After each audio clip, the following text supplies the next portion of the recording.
Hello. Let us today know about the topic suboccipital triangle. So what is suboccipital triangle? So there are two triangles on either sides. Suboccipital triangles, that means below the occipital bone of the skull, on either sides there exist two muscular triangles. Suppose if this is the skull and these are the first and second cervical vertebra. So these triangles are like this. So this is on the right side and this one is on the left side. So these are the two triangles seen on the either sides of the midline in the suboccipital region. The boundaries of this triangle are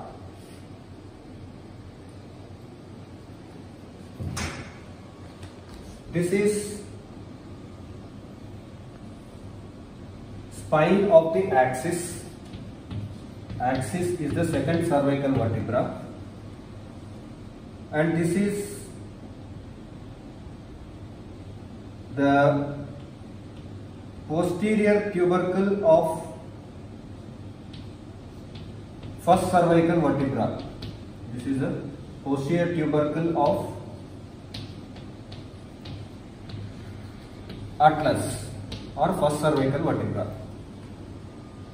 So I am going to describe the boundaries of the left side, that is the left suboccipital triangle. So superomedially it is bounded by a muscle called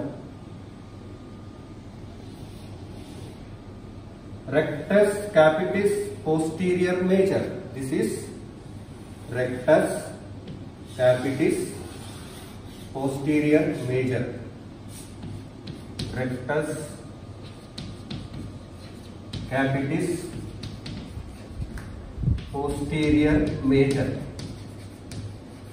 Okay, assisted by a muscle that is rectus capitis posterior minor. So this one is rectus capitis posterior minor. So this is the superomedial boundary. Okay. Now this is the posterior arch of atlas. So this is the posterior arch of the atlas, and this is the transverse process of atlas. So this atlas has posterior arch, this is the posterior tubercle, posterior arch and transverse process.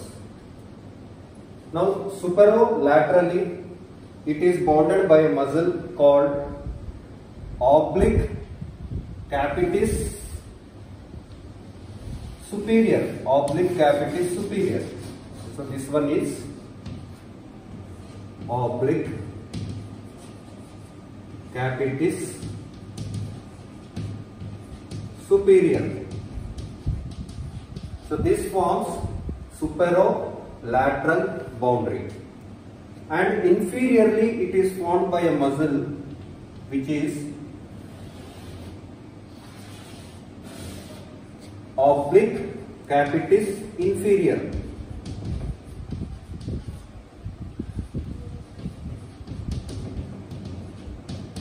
Oblique capitis inferior. These four are forming the boundaries of the suboccipital triangle. This is the suboccipital triangle, and these four muscles are called suboccipital muscles, and all these four muscles are supplied by the dorsal rami of first cervical nerve. First cervical nerve is also called suboccipital nerve, and it divides into ventral rami and the dorsal rami. This dorsal ramus of the suboccipital nerve supplies all these four muscles. To know more about the attachments of these muscles, let us start one by one. To start with, rectus capitis posterior major. This is rectus capitis posterior major. It is taking origin from the posterior spine of the axis.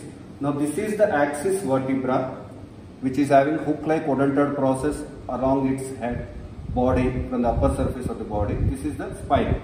So from here it takes origin and it is inserted onto the lateral aspect of the inferior nuchal line. This is the inferior nuchal line.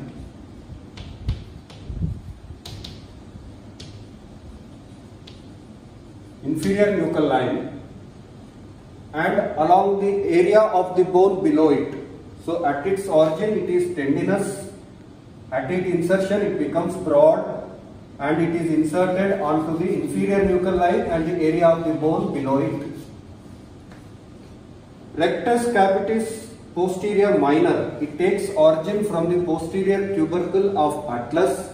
If you see the atlas here, atlas does not contain spine. So this is the atlas, first cervical vertebra. This is the posterior tubercle. It does not have a spine here. Instead it has a posterior tubercle. It takes origin from this posterior tubercle of atlas as a thin tendon.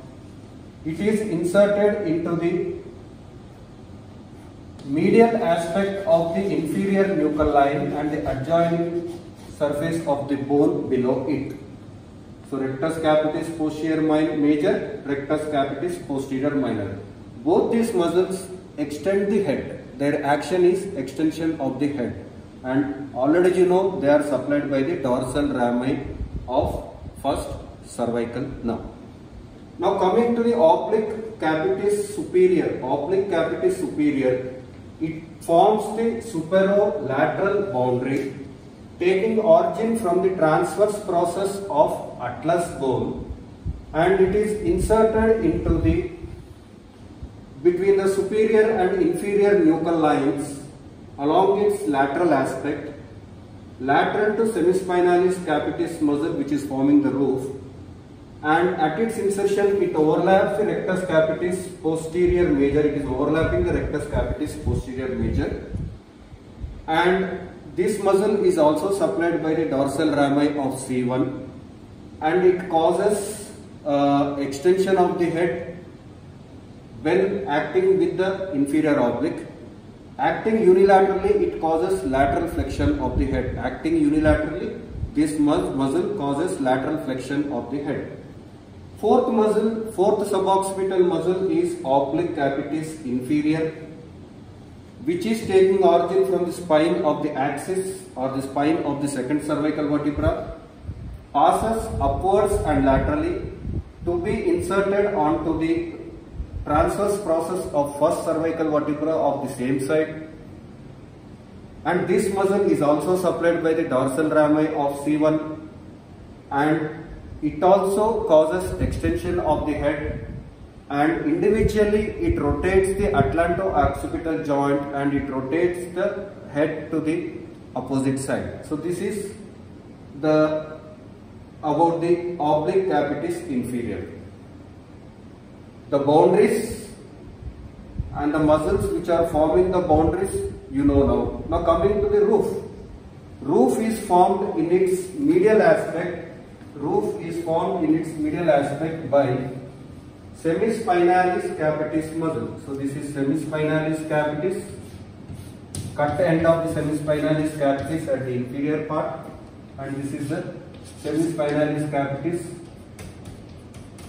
So this semispinalis capitis is overlapping this triangle along its medial aspect. So this is cut end of semispinalis capitis muscle. This muscle also is supplied by the dorsal rami of C1. So the dorsal rami of first cervical nerve supplies not only these four muscles but also this muscle. So these five muscles are supplied by the dorsal rami of C1.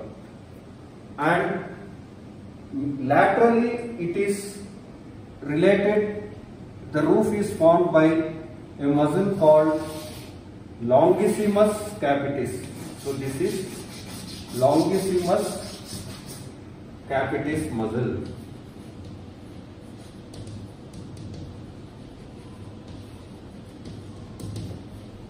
So the roof medially by the semispinalis capitis laterally by longissimus capitis. The muscles which are forming the roof are separated from the suboccipital triangle by some areolar tissue. In between these two, a thick areolar tissue is present. The roof is related to this nerve, which is the greater occipital nerve. Greater occipital nerve carrying the fibers from C2. It is related to the roof, a cutaneous nerve, by winding round the inferior border of oblique capitis inferior muscle and ascending upwards along the medial aspect of this triangle. Similarly, the lateral aspect of the roof is related to an artery. This is a tortuous occipital artery. Tortuous occipital artery, which is a branch of external carotid artery, is related to the roof. So the roof is formed by two muscles, semispinalis capitis medially, longissimus capitis laterally, and medially it is related to a cutaneous nerve, that is a greater occipital nerve derived from C2. It winds round the inferior border of oblique capitis inferior, and superolaterally it is related to an artery, which is the occipital artery, which is a branch of external carotid artery. Now coming to the floor. Floor is formed by the posterior arch of the atlas.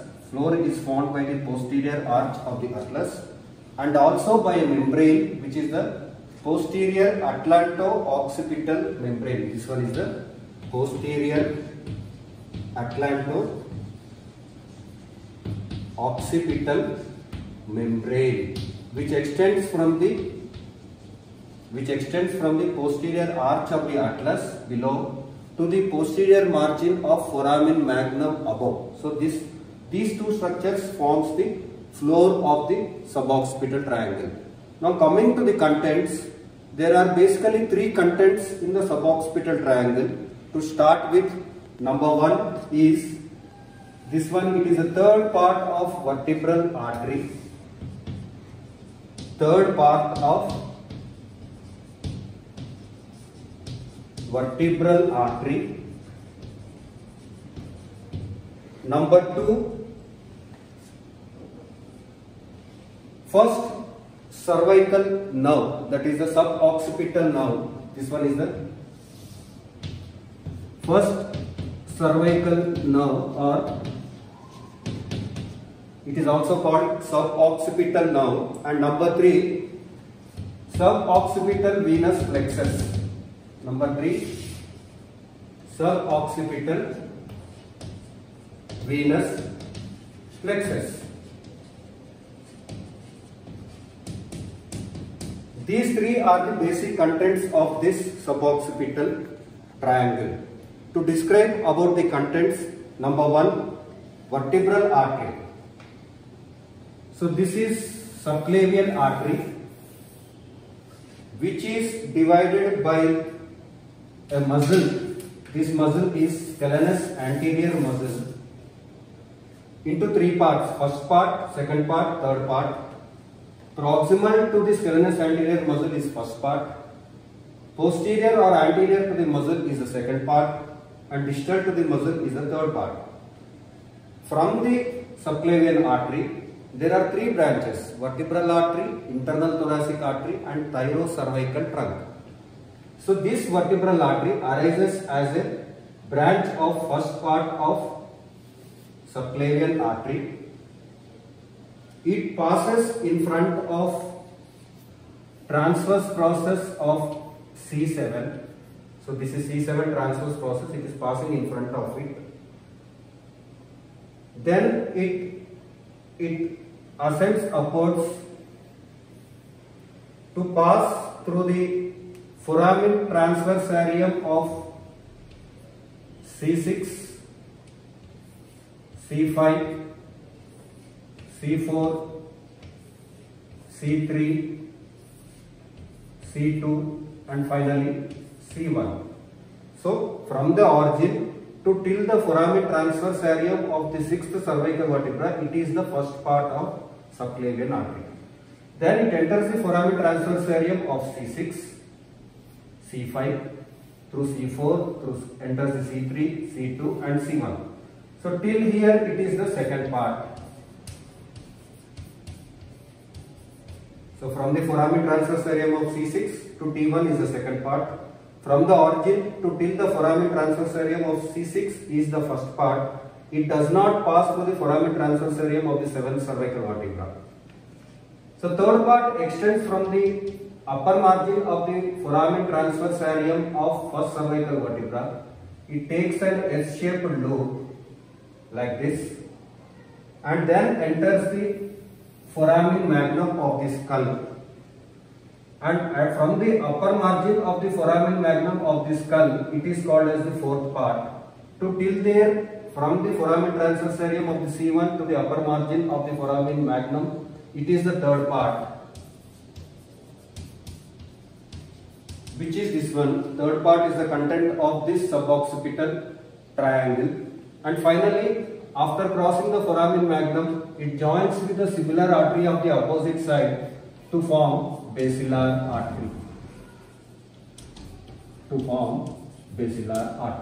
So this is all about the vertebral artery, which is the third part of the vertebral artery, being the content of the suboccipital triangle. Now coming to the suboccipital nerve or first cervical nerve. You see the first cervical nerve. First cervical nerve, after its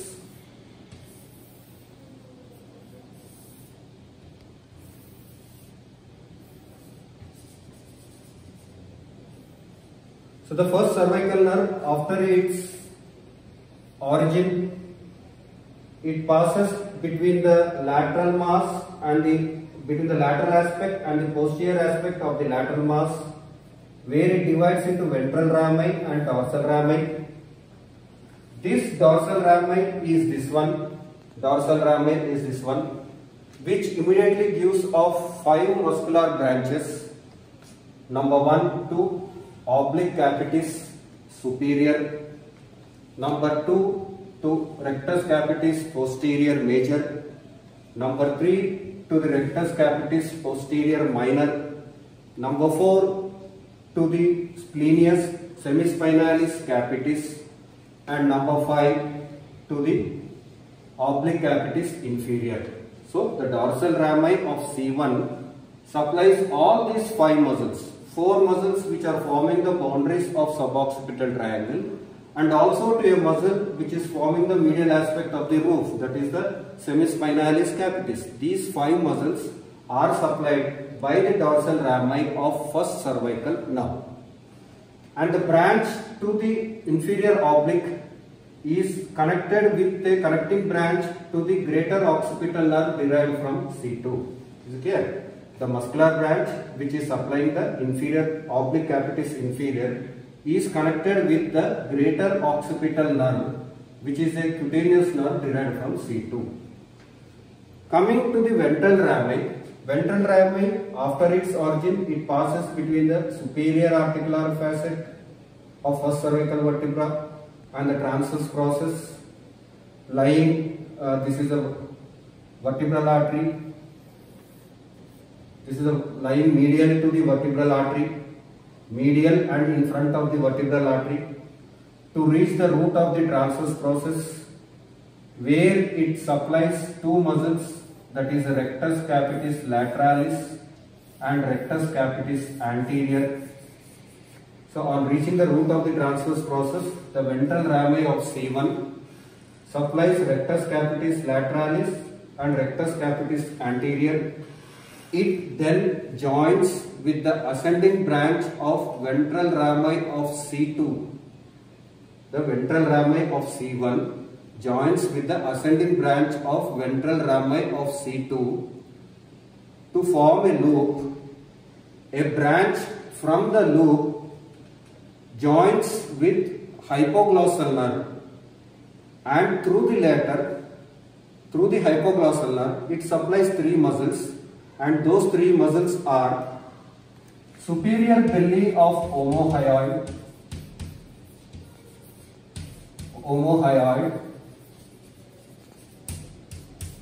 thyrohyoid and geniohyoid. Thyrohyoid and geniohyoid. So the ventral rami altogether supplies 5 muscles. 2 initially, that is the rectus capitis lateralis and rectus capitis anterior, then followed by superior belly of omohyoid, thyrohyoid and geniohyoid.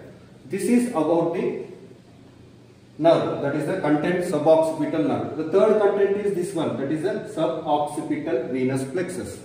This suboccipital venous plexus drains the venous blood from occipital veins, from the transverse sinus through emissary veins, from the vertebral venous plexus, and finally drains into vertebral veins. So this is about the suboccipital venous plexus. Coming to the applied aspect of this suboccipital triangle, you should know about cisternal puncture.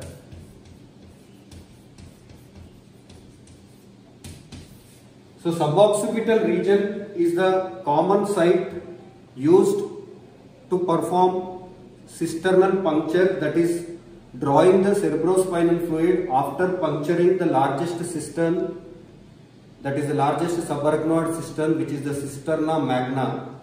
To draw CSF from that cisterna magna, a needle is passed through the spine of first cervical and second cervical vertebra, passing upwards and forwards at an angle of 45 degrees above and parallel to an imaginary line joining the external acoustic meatus with nasion. An imaginary line joining these two, that needle should be passed at an angle of 45 degrees forwards and upwards, parallel to an imaginary line joining the external acoustic meatus and nasion.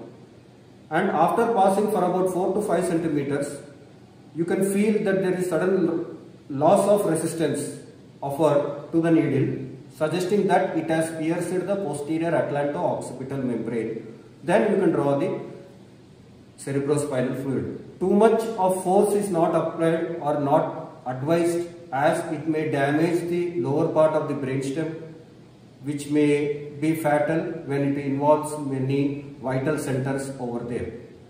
So cisternal puncture is the procedure which can be done through the suboccipital triangle. This is the applied aspect for this suboccipital triangle. Hope you have understood this topic. Thank you.